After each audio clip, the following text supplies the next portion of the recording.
안녕하세요. 오늘은 인플레이션이 무서운 이유에 대해서 말씀드리려고 그러는데, 그러니까 조금이라도 미래가 궁금하면 보세요 했듯이, 그러니까 제가 미래를 예측하는 방법인데, 과거 역사를 보는 거거든요. 그래가지고 이제 어떻게 될 거라고 예상을 한번 해보겠습니다. 근데 하여튼 인플레이션이 정말 무섭습니다. 작년 여름인가요? 그때 제가 원자재 값이 무섭게 상승해서 인플레이션이 올 거라고 올려서 어떻게 좀 저는 그때도 올라갈 거라고 생각하는데 이렇게까지 계속 올라갈 줄은 몰랐거든요.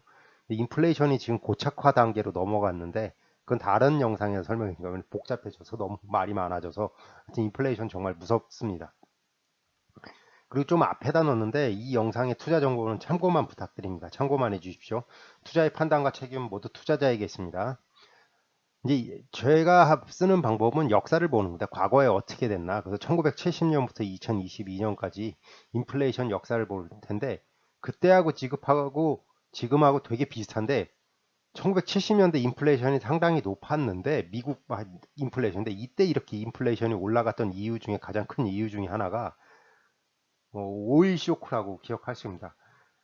중동에 있는 산유국들이 막 기름값을 막 올리다 보니까 지금 인플레이션이 그걸 촉발을 했고 그걸로 인해서 되게 고물가 시대였거든요.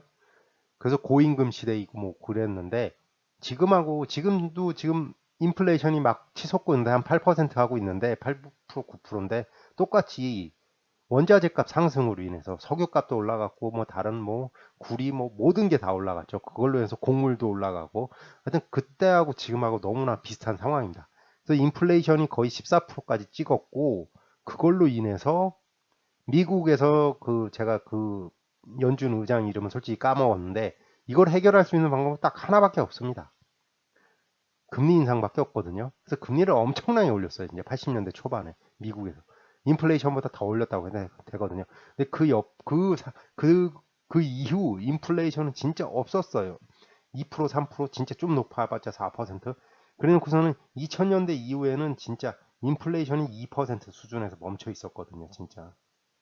진짜 어떻게 보면 이게 세계화의 역설이었어요. 이제 중국과 이런 관계라고 사람들은 말씀하던데 너무 좋았던 시절입니다. 이때는 정말 주식 투자 기회는 정말 좋았던 시절이죠. 그러니까 이 이후에는 좀 좋았습니다. 정말. 하여튼.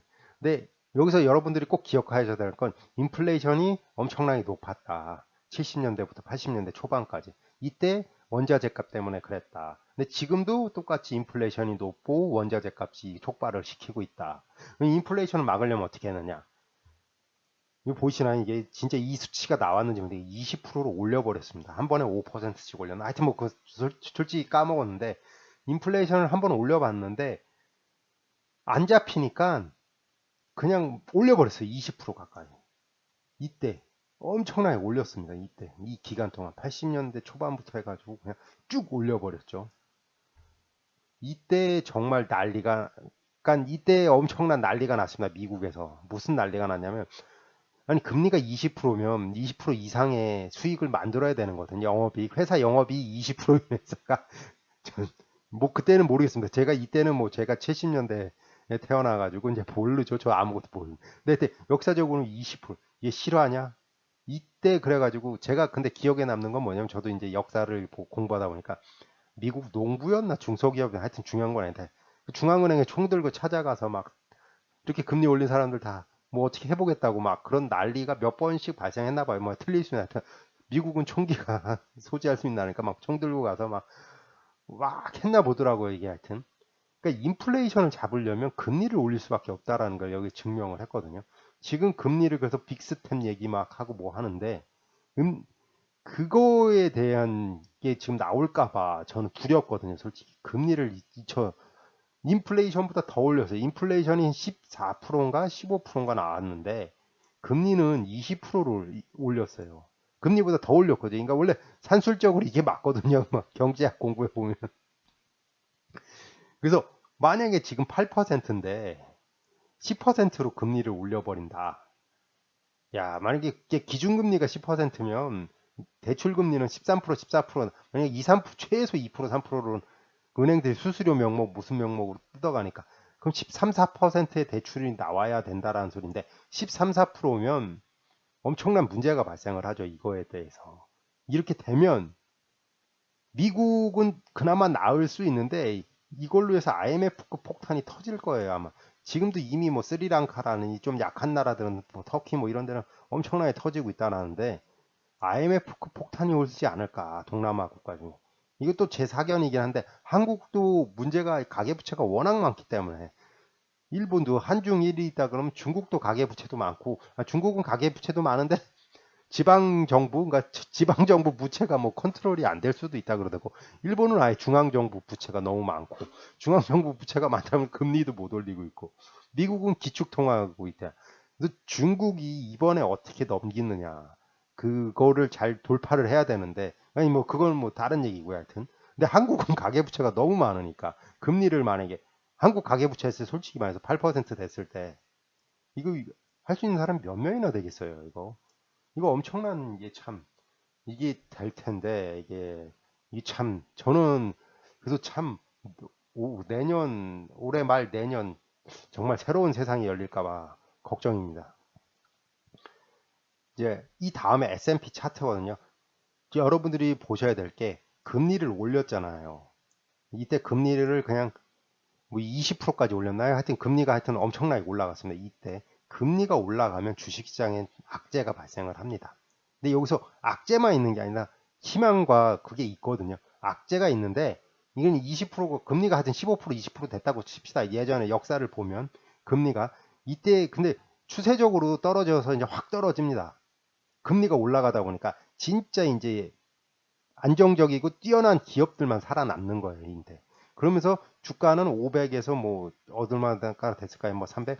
하여튼 한 10에서 최소 15% 20%로 떨어지는 거죠. 그냥 떨어지고 나서 그리고 나서 복구를 하고 그때부터 이제 올라간다라는 거죠. 왜냐면 금리를 언제까지는 올릴 수는 없거든요. 금리는 진짜 길어야 인플레이션 잡는 거 확인되고 뭐 떨어진 거 하면 2, 3년 후에 따라서 그때 안정적인 수익을 제대로 내는 기업들은 올라가는 거죠, 이때.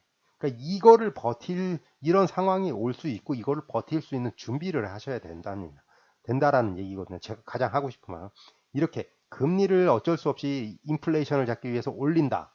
그러면 기업들은 큰 문제가 생길 거고 살아남는 기업들은 몇 년 이게 짧지는 않을 거예요. 짧게 뭐 몇 개월 만에 이번에 코로나 사태처럼 몇 개월 만에 되는 거 아니에요. 코로나는 진짜 짧게 끝난 거거든요. 진짜 코로나 이때도 나오는데 코로나는 너무나 짧게 끝난 거고 그 이후에 살아남고 금리가 안정화되고 인플레이션도 안정화되고 그러면 주가는 다시 올라갈 수 있다. 이 기간을 최소 이게 역사적으로 보면 한 19개월 정도던가요? 뭐 하여튼 그러니까 15개월, 1년은 넘고 하여튼 죄송합니다. 아유, 제가 이제 내일 모레 50이니까 까먹네. 하여튼 18개월 정도 그 기간 동안 이제 엄청난 그러니까 내 계좌가 마이너스인데 마이너스도 그냥 아니라 많이 마이너스가 될 테니까 버텨야 되고 또 그때도 좋은 기업을 잡아내려면 현금도 있어야 되고 그걸 좋은 기업을 파악할 수 있는 자기만의 능력도 있어야 되거든요. 그러니까 하여튼 쉬운 건 아닌데 하여튼 기회를 또 줄 텐데 그걸 잘 잡아내고 그러면 쭉 올라갈 수 있다라는 거죠. 이 기간 동안 또 500번을 올라가서 이제 한 800까지 올라가는 거죠. 이제 이때 샀던 사람들은 뭐 계산하기 편하게 300에서 800으로 가서 2배 넘게 올라갈 수가 있는 거죠. 그러니까 이번 기회 이거를 이게 위기적 기회인데 이게 위기가 짧지가 않고 되게 길다라는 거를 보여주거든요. 그래서 근데 하여튼 엄청난 폭풍이 올 거예요 아마. 저는 그게 걱정이야. 최악의 시나리오도 알고 있어야 되니까. 아니 그러니까 이거를 안 왔으면 좋겠는데 이럴 수도 있다는 걸 꼭 알고 있어야 된다라는 겁니다. 앞으로 이제 이때는 너무 짧았어요. 우리 코로나 사태 때는 솔직히 진짜 한 달 정도 아니 몇 개월 안 됐어요. 3개월, 2, 3개월. 이건 진짜고 이게 이 불황이고 폭락하는 건데 이 시점이 생각보다 2008년도 거의 2년 가까이 떨어진 거거든요. 2010년 가까이 가서야 겨우 올라갔는데 하여튼 이런 거 이걸 차트를 세 개로 보면 더 이제 이해가 될 텐데 80년대, 70년부터 이제 고유가 인플레이션이 높다 보니까 80년 이게 좀 안 맞는데 이 80년 이때 이렇게 확 올려서 인플레이션을 떨어뜨렸습니다. 80년부터 한 83년까지 하면 82년 3년까지 해서 인플레이션을 2, 3%로 떨어뜨리고 나서 금리를 내리고 이렇게 되고 금리를 이게 80년이에요. 이게 80년 여기에 맞겠죠. 금리를 내리고 나서 그때부터 2, 3년 후에 금리랑 인플레이션 안정화되면서 옆으로 간 다음에 올라갔다라는 거. 주가가. 이런 상황. 주가가, 그러니까 이 상황에서 이게 2년 넘고, 이제 우선 개인의 상황을 하셔야 되거든요. 이거는 또 다른 얘기인데 하여튼 부채가 있으시면 부채는 최대한 정리를 하시고요. 금리를 이게 막 올려버리면 큰일 날 수가 있으니까요. 그거는 정리를 하시고 금리 관리, 부채는 좀 정리를 하시고 그리고 이제 투자보다는 좀 참는 뭐 수익이 좀 낮다 그러면 좀 빼는 것도 나쁘지 않고요. 뭐 아니면 뭐 그런 거는 뭐 개인마다 상황이 달라서 그리고 제가 뭐라고 말씀드렸 상황이 이렇게 될 테니까 좀 더 공부를 하시고 그걸 맞춰서 하십시오. 이런 식으로 될 거라는 거. 그럼 이때도 똑같은 상황이 안 발생한다고 누구든지 말을 못 한다고요. 금리가 너무 오르고 이제 원자재 값이 올라가서 문제를 일으켰다라는 거. 80년 다시 한번 정리하면 원자재가 올라가서 그 다 모든 물가를 끌어올렸고 이걸 낮추려고 그러면 어쩔 수 없는 방법은 금리 인상밖에 없고 금리를 많이 올릴 수가 있다라는 거. 이거에 대해서는 정말 대비를 하시고 준비를 하셔야 됩니다. 참고했던 URL은 뭐 다시 제 유튜브 거기다 올려놓겠습니다. 금리 인상이 돼가지고 5% 이상일 경우 주가가 저는 이제 기준금리가 5% 이상이 되면 좀 한 큰 하락이 올 거라고 예상을 합니다. 기면은 기업들이 좀 영업이익이 5% 이상 나오는 회사가 많지가 않아요. 진짜 여러분들 모르겠으면 제가 항상 하는 건데 그거 보시는지 모르는데 분기마다 분기 보고서 재무 보고서 그 읽어 보시는지 영업이익 5% 내 이상 내는 기업들 그게 생각보다 많지 않고요. 10% 넘는 기업도 정말 많지 않거든요. 근데 왜 5%가 되면 영업이익 10%가 내야지 겨우 적자 면하는 회사가 되는 거예요. 왜냐면 얘는 대출 금리는 2, 3%더 줘야 되니까 7, 8%에 빌려와야 되고 그럼 금리만 갔습니까? 그 기업 돌리려고 그러고 뭐 하려고 그러면 근데 영업이익 10% 넘는 회사 초우량 기업이죠. 뭐 이런 회사들은 근데 하여튼 영업이 근데 가장 하고 싶으면 금리 인상 이후 인플레이션 안정 후 경쟁력 있는 살아남은 기업은 이제 상승을 할 겁니다. 꾸준하게. 이제 살아남았기 때문에 이 사람들만의 이 회사만의 경쟁력, 기술, 능력 뭐 이런 것들이 있는 거죠. 이런 기업들은 상승할 거라고 예상합니다.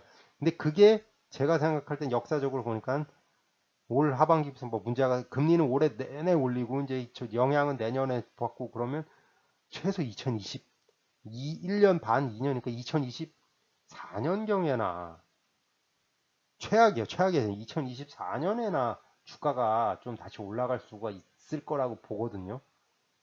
이건 최악이야. 최악의 경우. 단순하게 보면.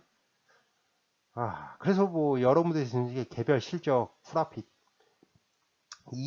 이익이 너무나 이제 절대적으로 중요합니다. 이익이 나는 회사만 투자를 할 수 있고 살아남을 겁니다. 근데 이익을 만들려고 하면 또 막 나가는데 뭐 경제적 해자니 뭐 이런 뭐 세이프티 마진 뭐 하여튼 그거 넘어가겠습니다. 그건 뭐 제 그런 것들이 있는 회사를 찾아야 되는데 그런 것들은 좀 공부를 하셔야 됩니다.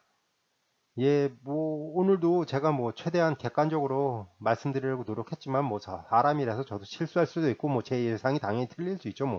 뭐 그러려니 하십시오. 그냥 일종의 이런 의견도 있고 참고만 하십시오. 뭐 틀린 경우 그러니까 너그럽게 이해해 주시고 뭐 수정사항 있으면 알려주시기 부탁드립니다.